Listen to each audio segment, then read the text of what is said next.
আজ সপ্তমী থেকে আমাদের ঠাকুর দেখা স্টার্ট হলো এই বছর। যেহেতু অভিষেকের কাজ থেকে ছুটি স্টার্ট হলো আজই, তাই আমরা আজ থেকেই ঠাকুর দেখার উদ্দেশ্যে বেরিয়ে পড়লাম। আমাদের গন্তব্য ছিল শ্যামবাজার।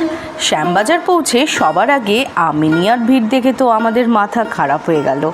তারপর আমরা সোজা ঢুকে পড়লাম হাতিবাগান শিকদার বাগানের প্যান্ডেলের লাইনে। এখানকার এবারের থিম ছিল যুদ্ধ নয়, শান্তি চাই।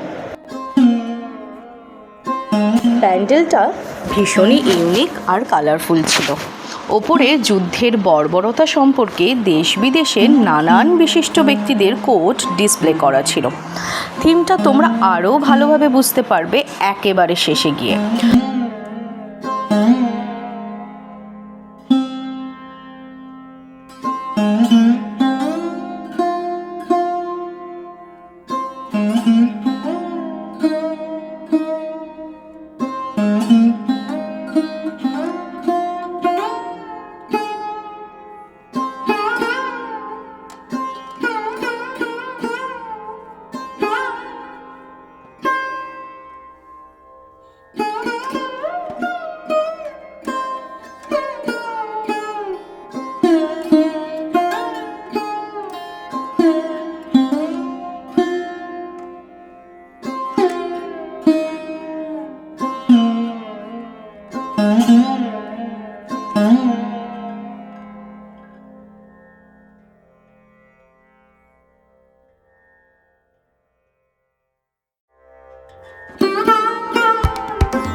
মায়ের আশেপাশের পায়রাগুলো উঠতে চাইছে, কিন্তু তাদের খাঁচায় বন্দি করে রাখা হয়েছে।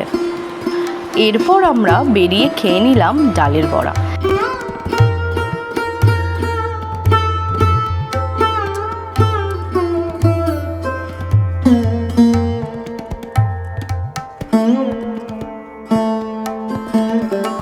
এবং তারপর সোজা হাঁটা লাগালাম কাশি বোস লেনের পুজোর উদ্দেশ্যে।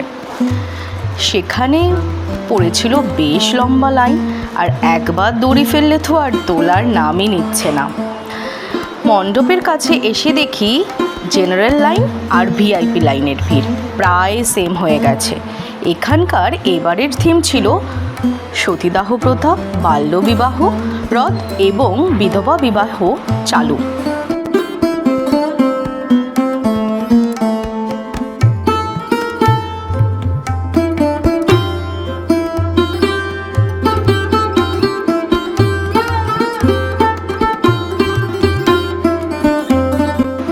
ওপরে রাজা রামমোহন রায়ের একটি স্ট্রাকচার বানানো হয়েছে।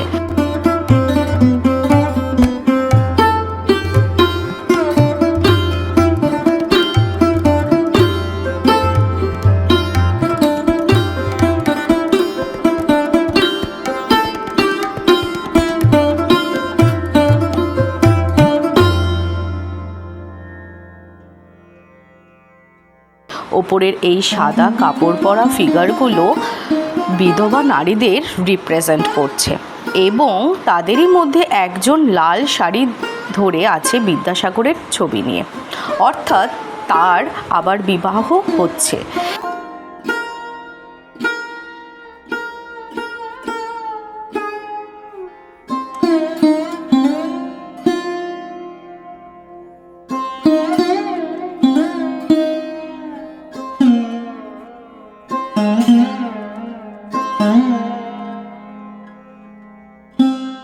ওপরের এই ছোট্ট পুতুলগুলো বাল্যবিবাহের কথা আমাদের কাছে তুলে ধরেছে।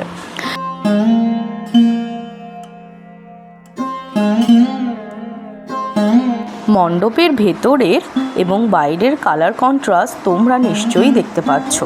এর সিগনিফিক্যান্স হচ্ছে আমরা অন্ধকার যুগ পেরিয়ে ক্রমাগত আলোর যুগে প্রবেশ করছি।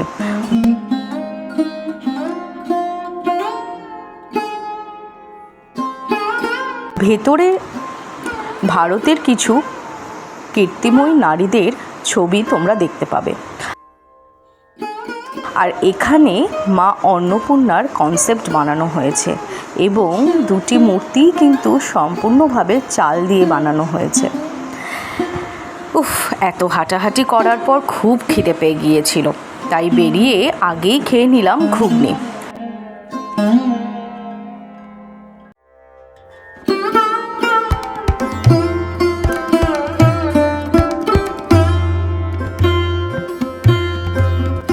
এছাড়াও বাড়ি ফেরার পথে আমাদের আরও বেশ কিছু মণ্ডপে চোখ পড়ল এবং সেখানেরও মাতৃপ্রতিমা আমরা দর্শন করে কিছু ছবিও নিয়ে নিলাম।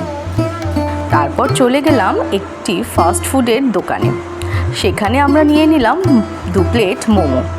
তারপর হাঁটা লাগালাম বাড়ির পথে। পুজোর আরও ভ্লগ দেখতে চোখ রাখো আমার চ্যানেলে।